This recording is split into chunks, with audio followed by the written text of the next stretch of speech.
tax nañu Michael Scofield Fall di Boy Djiné ma nga taga témbe ba léegi ci réewum Gambie te plus grave sax moo di waaja ma nga ca mayultu mu di kaso bu Gambie la tax Yaya Jammeh bañ a delloo Sénégal doomam di Boy Djiné l'Observateur xëy ko jàngat ci ñetti ponk benn moo di ku ne yàgg na dégg Yaya Jammeh fu ne mu toog fa ne neexul ak kilifay réewum Sénégal yi moo tax mu téye Boy Djiné di leen kengetloo ngir wan leen ne seen ennemi public numéro 1 mi ngi ak man léegi beneen bi ci topp moo di Boy Djiné ba ñu koy jàpp dañoo fekk ci moom permis Gambie passeport Gambie ak identité Gambie léegi nag faawu dañuy lijjanti Boy Djiné fan la jële yooyu la këyit bu dee wér na ne mi ngi ko amee ci anam yu wér te wóor maanaam Boy Djiné citoyen gambien la bu boobaa dafay toog ca Gambie ñu àttee ko fa ndax citoyen Gambie lay doon te l'Observateur mi ngi ñuy fàttali ne bu ñu fàttali ko Mahammed Boun Abdallah Dionne premier ministre bu Sénégal bu yàggul la fi dem ci Assemblée nationale ba muy wax ba yegg ci mbirum Pa Massata Diack li mu wax moo di ñàkk fayda ak doy di cim réew weesuwul am réew gàddu doomam di ko yóbbul meneen réew naan ko na ko àtteel du ñu ko yóbbu fenn yéen kaay bi nañu wax jooje muy dellu siwaat bu ñu lijjantee ba xam ne Boy Djiné am na kayit yi Gambie bu boobaa Sénégal noppi na ca dañu koy bàyyi foofee àtte ko fi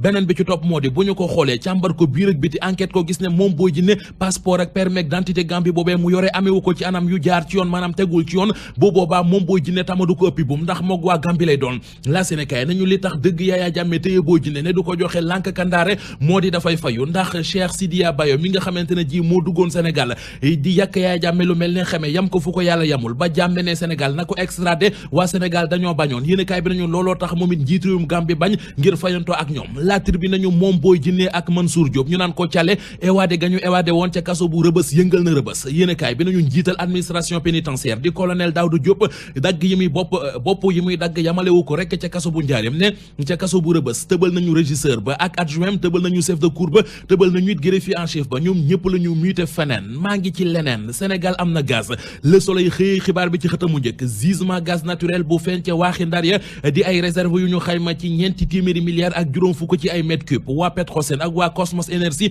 ñoo ko gisandoo ca waax yi dox ci frontière u Sénégal ak Mauritanie président Macky Sall Le Soleil nañu moo ca wax démb ca conseil des ministres Le Quotidien nañu 2021 Sénégal dana gaz ba gaz fu dara nekkul ndax découverte ci wàllu gaz bi ëpp solo ci dénd bu Afrique de l'Ouest moom la gars yi def démb Grand Place moom yëkkati ay loxoom di sant yàlla al la baraka noonee la journal bi xëy ak ñun ci boobile xibaar populaire xëy ak ñun ci leneen mu di Sénégal mi ab deram di gën di gàkk ka tilim ci wàllu guerre di corruption ne rapport bi Transparency International def jëm ci tolluwaaye guerre ci réew yi àdduna bi Sénégal jógeegul ci liste rouge ba populaire nañu ci ñeent fukki réew ak juróom-benn ñu tànn ci dénd bu Afrique bi Sénégal ma nga ca juróom-ñetteeru place ba ci téeméer ak juróom-benn fukk ak juróom-ñetti réew yi ñu tànn ci àdduna bi mu di 168 pays ci àdduna bi Sénégal ma nga ca 61e place ba réew mi quotidien nañu topp giñ fi doon topp teranga ju lewul di traque des biens mal acquis taxul guerre jóge ci Sénégal tey la fi gën a wullee ñaaye guerre gi ñuy tuumal président Lamine Diack Libération ne nañu président Macky Sall wax na ca yëneen xët mu njëkk journal bi ci waxtaanu mu séq ak journaliste tubaab bi di Vincent Hugues bu journal L'Express fa la waxee loolee wax na ci mbirum Karim Wade wax na ci wàllu mandat bi